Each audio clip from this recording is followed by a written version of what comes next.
Hello everyone, welcome to Pikeville History Moments, where we talk about the history and heritage of Pikeville, Kentucky and the surrounding area. Several months ago, we introduced you to John Paul Riddle, a Pikeville native and one of the greatest aviation pioneers. Today, in honor of Independence Day, we'd like to tell you about a stunt he performed on July 4th in 1923, flying under the old Middle Bridge. Stick around to the end to hear a legend about a way he may have literally left his mark on his hometown. In 1920, Riddle joined the Air Service of the United States Army to pursue his dream of flying. He was first trained as an airplane mechanic and then as a pilot. 2 years later, at 21 years old, he returned to Pikeville to work for Louis Stone, a local airplane dealer, teaching lessons out of an airfield located in what's now the Bowles Addition. Embry-Riddle University has provided us with an oral history in which Riddle describes the day's events in his own words. In the transcript, Riddle says that it was Stone who asked him to perform stunts at the Independence Day celebrations in order to raise money for the celebration committees. Riddle describes the day as being filled with parades and horse races on Main Street, which was still unpaved.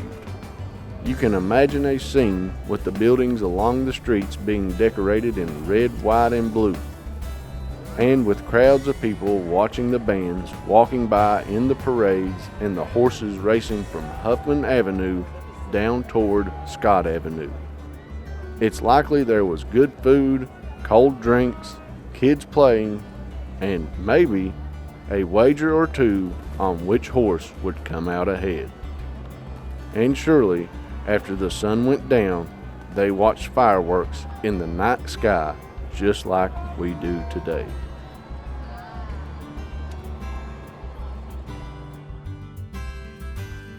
It was in this environment that Riddle performed his aerial acrobatics for the crowd. This was in the early days of Riddle's time as one of the pioneers in the barnstorming craze that swept the country. Barnstormers would fly over small towns to get attention and gather a crowd. Then they would perform stunts and tricks before selling rides. In the years to come, he often operated these air shows with others as Riddle's Flying Circus. At these shows, tricks could include standard fares such as loops and barrel rolls, but also some as elaborate as the trick where Riddle and two other pilots would tie their three planes together and land them in unison. During the festivities on the 4th, Riddle and Stone were performing tricks when word started to spread through the crowd that he was going to fly under the Middle Bridge. Let's take just a moment to talk about that bridge. The Middle Bridge is gone, having been demolished during the construction of the cut-through project when the riverbed it once spanned was filled. But it was located at the end of Pike Street and crossed over to Bypass Road for over 70 years. It was the first bridge to cross the Leviza Fork in Pikeville and was still the only one in 1923. Prior to its construction in 1908, the primary means of crossing the river were two ferries. The upper ferry was located near Huffman Avenue, while the lower ferry was located near today's intersection with Town Mountain Road. Incidentally, that lower ferry was operated by Randolph McCoy for years following his move to Pikeville. It's almost certain that he watched the Middle Bridge being built from that ferry, and equally as certain that a young John Paul Riddle would have ridden across that ferry with the old man. McCoy passed away in 1914, but the ferry still operated in 1923. Each ferry had heavy cables that crossed the river and passed through a pulley system so that a team of horses could pull the floating platform loaded with cargoes of people, wagons, or automobiles across from one side to the other. It was likely these cables came to Riddle's mind when he began planning his flight.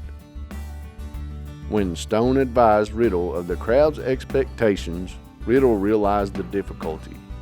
Not only did he have to dodge the ferry cables that were down close to the river, but there were also telephone lines crossing the river higher in elevation and between the lower ferry and the bridge. The bridge itself had stanchions that were around 100 feet apart, so Riddle's Jenny biplane's 45 feet wingspan would leave only about 20 to 30 feet of space on either side. Still, Riddle thought it could be safely done, and he set out on his flight with the bridge full of people from one end to the other, waiting to see what he would do. As he tells it, he flew downriver, likely passing over the neighborhood along Scott Avenue before turning back to the south, likely along today's bypass road, taking his plane down low and following the curve of the river. Riddle tells it this way. The bridge was high enough, so that was all right, except for these wires. But normally I'd have about 5 or 6 feet before water, or about try to be 10 or 12 feet. But by watching carefully, I got over the wire at the lower ferry, all right. Then I had to get a little lower because I was worried that the telephone wires were on. And I got there, and then I managed to get over the other one and all that. It's said that the crowd erupted in cheers. To put this in perspective a bit, the cruising speed of Riddle's aircraft was about 60 miles per hour. Given the distances involved, the entire trip from ferry to ferry probably took less than half a minute. 10 seconds to get from above the lower ferry cable down in between the banks of the river and below the bridge, and about 15 to get back up higher than the cable at the upper ferry. It's easy to see why the trip made an impression on the town. Riddle said, "That bridge was full of humanity. If I'd have cracked into it, we would have killed 500 people. Everybody was out there because it got around. So now I might be famous other places for something else, but Paul Riddle flew under the bridge is what they still talk about."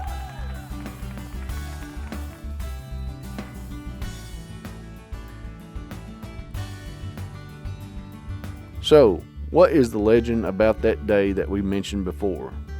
Well, we can call it a legend because we haven't found any official reference to it. It's certainly possible that it actually happened though, but was never mentioned because it was overlooked in the excitement that followed the middle bridge flight. The story goes that while John Paul Riddle was flying over the town that day, one of the tricks he decided to perform was to sort of tag the courthouse in the air. Tradition says that as he flew over the downtown area, he attempted to gently touch the wheel of his airplane to the top of the spire at the top of the courthouse. There's no way to know if that story is true, but there is one thing you can see with your own eyes. If you're standing a little distance away from the courthouse and look carefully at the top of the clock tower, you can see that the spire is bent ever so slightly out of vertical.